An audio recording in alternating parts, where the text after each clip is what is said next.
नै खोनादोंना ओंखामफ्रा लाबोदो नङाब्ला दिनैबो अफिसाव खामानिफोरा जाहैनाय नङा एसेबां दिन थांबाय जेबो खामानियानो जायासै दिनैबा मा आलादा जाहैलायगोन अफिसाव थांलाय फैलाय हिसान सोंनायल'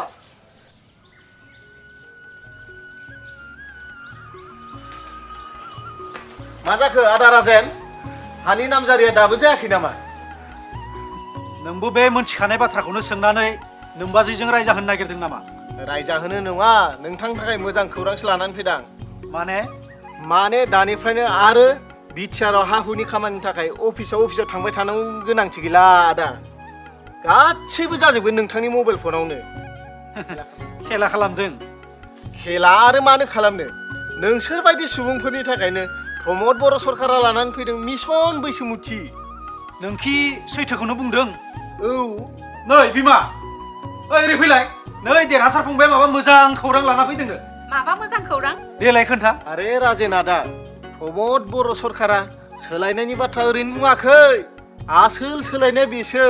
नै बे मबाइलाव नाय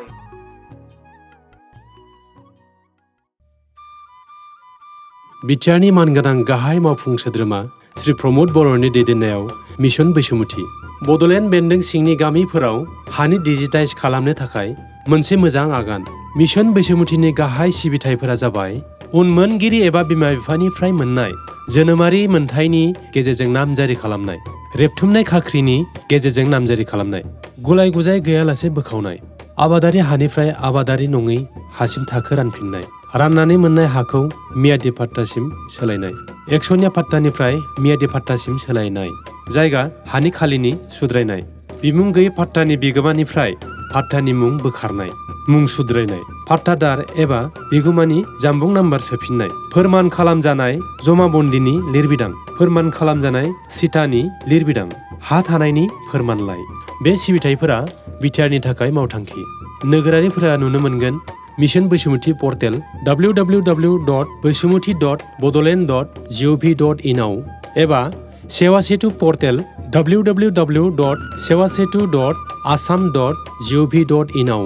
एबा साखाथिनि PFC सिम थांनानै एप्लाइ खालामनो हागोन जायखिजाया उसुबिदानि थाखाय सार्कोल अफिससिम थांनानै जगाजग खालाम एप्लाइ खालामनाय जोबथा खालार 31 मे 2024 इं मायथाइ